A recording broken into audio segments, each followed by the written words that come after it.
حزقیل 24واں باب۔ پھر 90 برس کے 10ویں مہینے کی 10ویں تاریخ کو خداوند کا کلام مجھ پر نازل ہوا کہ اے آدم زاد، آج کے دن، ہاں اسی دن کا نام لکھ رکھ۔ شاہ بابل نے عین اسی دن یروشلم پر خروج کیا، اور اس باغی خاندان کے لیے ایک تمثیل بیان کر اور ان سے کہہ، خداوند خدا یوں فرماتا ہے کہ ایک دیگ چڑھا دے، ہاں اسے چڑھا اور اس میں پانی بھر دے، ٹکڑے اس میں اکٹھے کر، ہر ایک اچھا ٹکڑا یعنی ران اور شانہ اور اچھی اچھی ہڈیاں اس میں بھر دے، اور گلہ میں سے چن چن کر لے، اور اس کے نیچے لکڑیوں کا ڈھیر لگا دے اور خوب جوش دے، تاکہ اس کی ہڈیاں اس میں خوب ابل جائیں۔ اس لیے خداوند خدا یوں فرماتا ہے کہ اس خونی شہر پر افسوس، اور اس دیگ پر جس میں زنگ لگا ہے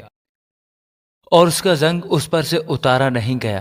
ایک ایک ٹکڑا کر کے اس میں سے نکال اور اس پر قرآن نہ پڑے، کیونکہ اس کا خون اس کے درمیان ہے۔ اس نے اسے صاف چٹان پر رکھا، زمین پر نہیں گرایا، تاکہ خاک میں چھپ جائے، اس لیے کہ غضب نازل ہو اور انتقام لیا جائے۔ میں نے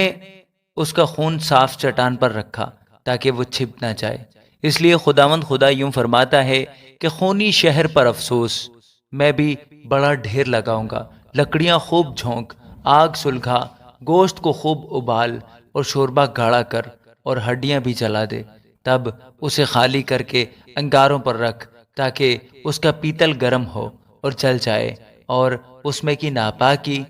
گل جائے اور اس کا زنگ دور ہو۔ وہ سخت محنت سے ہار گئی، لیکن اس کا بڑا زنگ اس سے دور نہیں ہوا، آگ سے بھی اس کا زنگ دور نہیں ہوتا۔ تیری ناپاکی میں خباثت ہے، کیونکہ میں تجھے پاک کیا چاہتا ہوں۔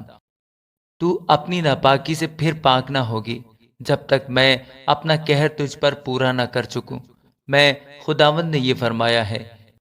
یوں ہی ہوگا اور میں کر دکھاؤں گا، نہ دستبردار ہوں گا، نہ رحم کروں گا، نہ باز آؤں گا۔ تیری روش اور تیرے کاموں کے مطابق وہ تیری عدالت کریں گے، خداوند خدا فرماتا ہے۔ پھر خداوند کا کلام مجھ پر نازل ہوا کہ اے آدم زاد، دیکھ میں تیری منظور نظر کو ایک ہی ضرب میں تجھ سے جدا کروں گا، لیکن تو نہ ماتم کرنا، نہ رونا اور نہ آنسو بہانا، چپ کے آہیں بھرنا، مردہ پر نوحہ نہ کرنا، سر پر اپنی پگڑی باندھنا اور پاؤں میں جوتی پہننا، اپنے ہونٹوں کو نہ ڈھانپنا اور لوگوں کی روٹی نہ کھانا۔ سو میں نے صبح کو لوگوں سے کلام کیا، اور شام کو میری بیوی مر گئی، اور صبح کو میں نے وہی کیا جس کا مجھے حکم ملا تھا۔ بس لوگوں نے مجھ سے پوچھا، کیا تو ہمیں نہ بتائے گا کہ جو تو کرتا ہے اس کو ہم سے کیا نسبت ہے؟ سو میں نے ان سے کہا کہ خداوند کا کلام مجھ پر نازل ہوا کہ اسرائیل کے گھرانے سے کہے، خداوند خدا یوں فرماتا ہے کہ دیکھو میں اپنے مقدس کو جو تمہارے زور کا فخر اور تمہارا منظور نظر ہے، جس کے لیے تمہارے دل ترستے ہیں، ناپاک کروں گا، اور تمہارے بیٹے اور تمہاری بیٹیاں جن کو تم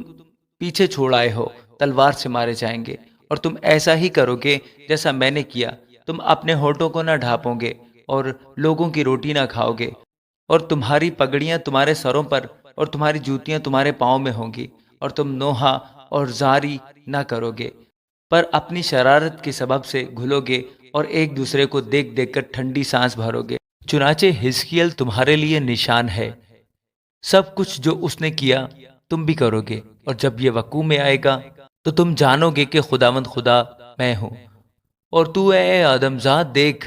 کہ جس دن میں ان سے ان کا زور اور ان کی شان و شوکت اور ان کے منظور نظر کو اور ان کے مرغوب خاطر ان کے بیٹے اور ان کی بیٹیاں لے لوں گا، اس دن وہ جو بھاگ نکلے تیرے پاس آئے گا کہ تیرے کان میں کہے، اس دن تیرا منہ اس کے سامنے جو بچ نکلا ہے کھل جائے گا، اور تو بولے گا اور پھر گونگا نہ رہے گا۔ سو تو ان کے لیے ایک نشان ہوگا، اور وہ جانیں گے کہ خداوند میں ہوں۔ آمین۔